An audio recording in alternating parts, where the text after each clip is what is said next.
international relations or international affairs, depending on academic institution, is either a field of political science or an interdisciplinary academic field similar to global studies, in which students take a variety of internationally focused courses in social science and humanities disciplines. In both cases, the field studies relationships among countries, the roles of sovereign states, intergovernmental organizations, international non-governmental organizations, and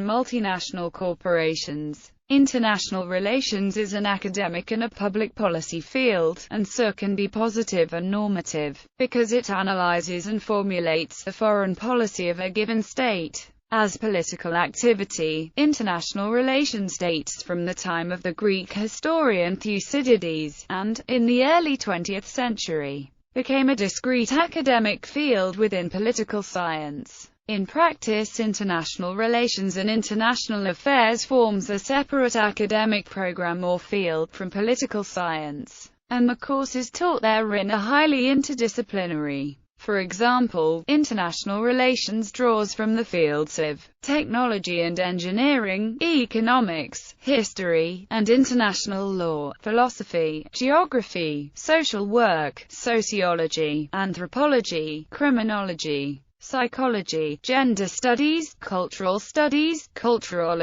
diplomacy. The scope of international relations comprehends globalization, diplomatic relations, state sovereignty, international security, ecological sustainability, nuclear proliferation, nationalism, economic development, global finance, as well as terrorism and organized crime, human security, foreign interventionism, and human rights, as well as, more recently, comparative religion. History. The history of international relations can be traced back to thousands of years ago. Barry Buzan and Richard Little, for example, consider the interaction of ancient Sumerian city-states, starting in 3500 BC, as the first fully fledged international system. The history of international relations based on sovereign states is often traced back to the Peace of Westphalia of 1648. A stepping stone in the development of the modern state system. Prior to this, the European medieval organization of political authority was based on a vaguely hierarchical religious order. Contrary to popular belief, Westphalia still embodied layered systems of sovereignty, especially within the Holy Roman Empire. More than the Peace of Westphalia, the Treaty of Utrecht of 1713 is thought to reflect an emerging norm that sovereigns had no internal equals within a defined territory and no external superiors as the ultimate authority within the territory's sovereign borders.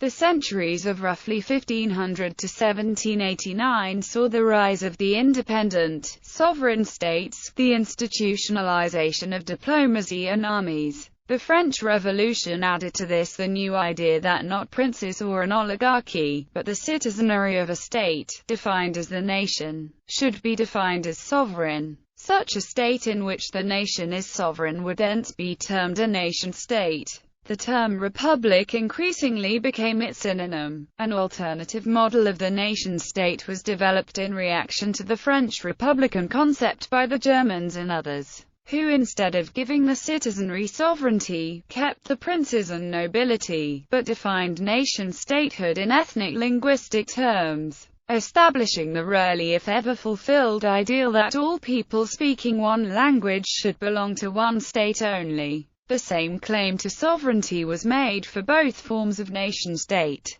The particular European system supposing the sovereign equality of states was exported to the Americas, Africa, and Asia via colonialism and the standards of civilization. The contemporary international system was finally established through decolonization during the Cold War. However, this is somewhat oversimplified. While the nation-state system is considered modern, many states have not incorporated the system and are termed pre-modern. Further, a handful of states have moved beyond insistence on full sovereignty, and can be considered postmodern. The ability of contemporary IR discourse to explain the relations of these different types of states is disputed. Levels of analysis is a way of looking at the international system, which includes the individual level, the domestic state as a unit, the international level of transnational and intergovernmental affairs, and the global level. What is explicitly recognized as international relations theory was not developed until after World War I, and is dealt with in more detail below. IR theory, however, has a long tradition of drawing on the work of other social sciences.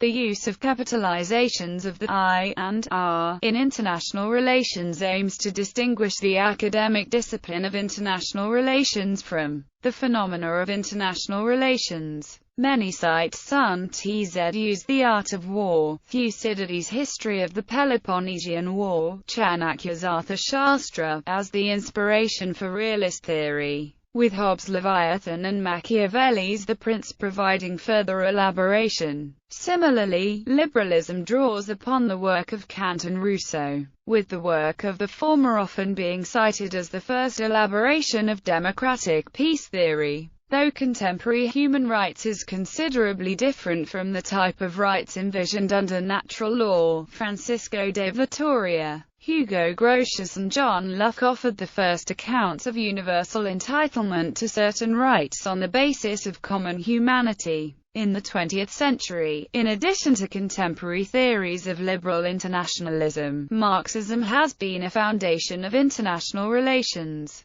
Study of IR. Initially, international relations as a distinct field of study was almost entirely started in British-centered. IR only emerged as a formal academic discipline in 1919 with the founding of the first chair in IR, the Woodrow Wilson Chair at Aberystwyth, University of Wales, from an endowment given by David Davies, became the first academic position dedicated to IR. In the early 1920s, the London School of Economics Department of International Relations was founded at the behest of Nobel Peace Prize winner Philip Noel Baker, and was the first institute to offer a wide range of degrees in the field. This was rapidly followed by establishment of IR at U.S. universities and Geneva, Switzerland. The creation of the posts of Montague Burton Professor of International Relations at LSE and at Oxford gave impetus to the academic study of international relations. Furthermore, the International History Department at LSE, developed as primarily focused on the history of IR in the early modern,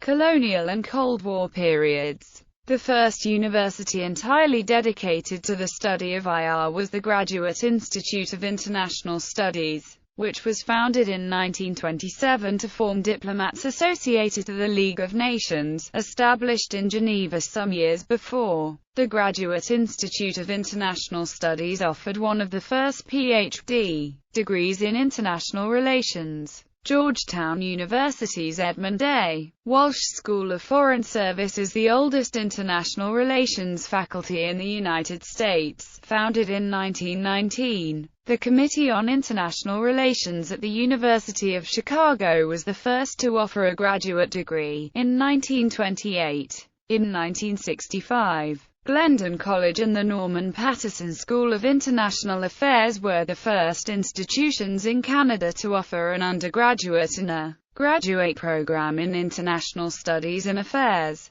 respectively. In 2012, Ramon Llull University initiated the first international relations degree in Barcelona, fully in English.